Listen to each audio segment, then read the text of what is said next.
MeteoMark weather update. Let's get right into some photos. We have tons of photos today. Stuff has been happening, and my viewers have been sending in photos. So let's take a look at Joe Drehos here from Johnson City, New York. Look at these low-hanging clouds. These were from the other day.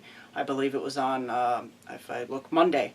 And you can see, look at all of this very low-hanging cloud deck as a line of strong, really thunderstorms. There were more heavy showers that had very embedded heavy downpours. Look at this low-hanging cloud deck here.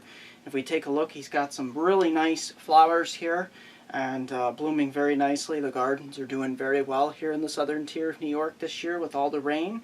And take a look at these really orange ones. I want to say they're tiger lilies, but I'm not really up to date on exactly what flowers are which. So very nice photo, or very nice flowers of photos. Photos of flowers, I mean. There we go. That's better. Been a long day. Thank you, Joe, for sending those in. Now we're heading on to Ben Smith, and he has a photo from actually outside this country. I believe it's Israel. And if we take a look, this is actually this is a sandstorm covers Tiberias, Israel. Take a look at this. Let me step as far off the screen as I can.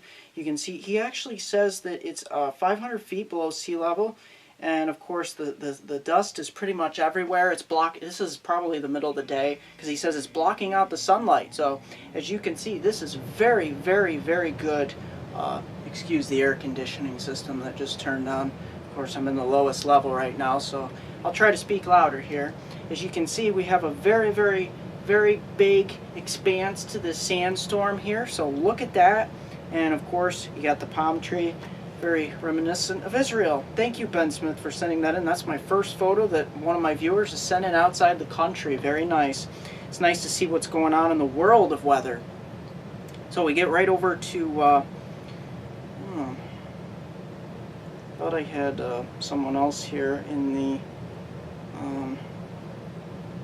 photos send in, and I think we do. I thought, yeah, there he is.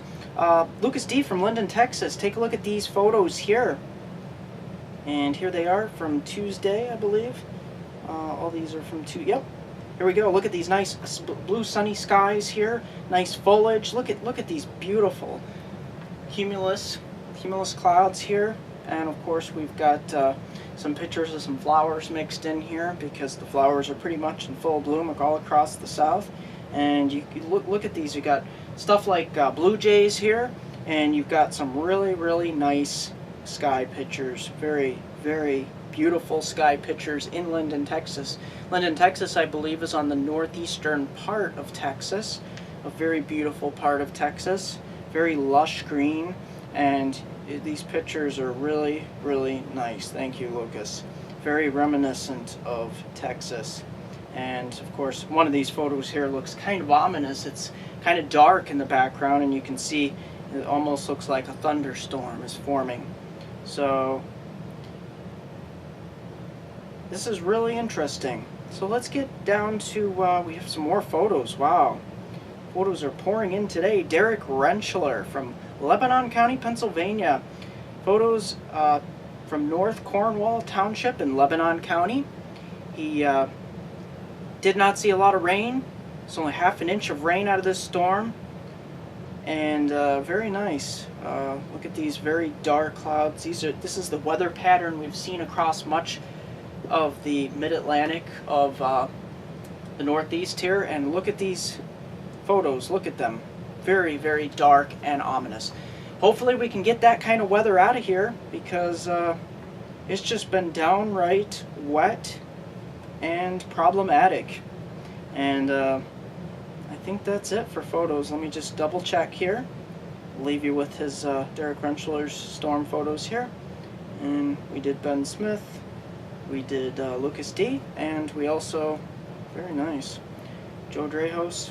Oh, and Robert Jason Stone, he sent some pictures in during his trip southward along Route Interstate 81. I believe these are in Pennsylvania. He took them from his cell phone in the bus, and as you can see, you see the rolling hills in the background, very reminiscent of central and eastern Pennsylvania. Very nice, Robert. Thank you for sending those in.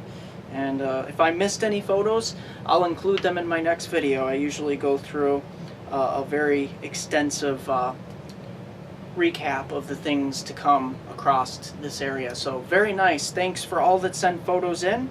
And yeah, let's get right into the weather, shall we? Let's tropics. We have a tropical wave across the eastern Gulf of Mexico here, just west of the Florida area and south of the Florida Panhandle. This is going to continue to move. There's a slight chance of development, but I don't think it's going to develop into anything. More or less, it's going to be a rain threat across the mid-Mississippi and southern Mississippi river valleys on up through portions of the Ohio Valley. Let's get into your July 4th highlights. I'm going to include the entire map of the United States. You can see across the Northeast, we have improving chances of fireworks displays across the East Coast. We still have a few scattered and isolated thunderstorms that could form, but your chances are improving slightly across portions of the Northeast, but they're going downhill across the Ohio Valley, Mississippi River Valley, and they're looking really bad here along the Gulf Coast with this frontal boundary. Not looking good at all. And of course, here out west, your chances are kind of split. Pretty good here in the southwestern sections here, and across the northwest there is a threat of some rain, but fireworks displays are looking very bad for portions of the Ohio Valley down and through the southern Great Lakes and extending down towards the Gulf Coast here. We head on into the day Friday. This storm system will continue to actually retrograde westward. We're used to systems moving from west to east. This one is going to move from east to west, and because of the blocking high here, the blocking Bermuda high, there's also a blocking high out here out west. So this won't allow this system to move too far west or too far, and won't allow it to move back towards the east. So this is where we're going to continue to see the heavier rains, and heading on into Friday, temperatures start to really moderate across the east here, getting up into the 80s and lots of low 90s, even some mid 90s here and some 100s down off the screen here. If we take a look at your weekend, this is your weekend recap across much of the nation. Many of you will continue to celebrate your 4th of July plans. Take a look at the high pressure that really builds in across the east. It continues to push the axis of heaviest precipitation towards the west. And here out west, we get these little impulses riding up across portions of the northern Rockies and northern plains, but we're not looking at any major severe weather outbreaks, and for that matter, any tropical development other than tropical moisture along the Gulf Coast. Let's take a look at your 4 to 5 day precipitation outlook. You can see most of the lion's share of the precipitation is across the Mississippi River Valley, heading on up into the Ohio River Valley, portions of the Gulf Coast, Southeast, and Florida here. We're looking at 3 to 6 inches, with locally higher amounts, upwards of 10 inches in some areas, some of those isolated areas that get the training of the thunderstorms.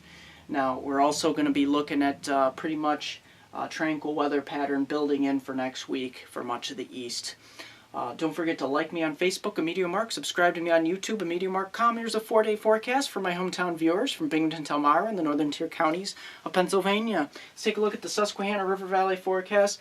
Thankfully, the Susquehanna looks to remain below flood stage. This is great news heading on into 4th of July. We're looking with scattered showers and thunderstorms in the afternoon, but most places will not see anything. We're looking at a high up close to the mid to upper 80s. Heading on into your day on Friday, TGIF, well, a lot of you have off actually. We're actually going to be looking at a lesser chance of thunderstorms heading on into Saturday.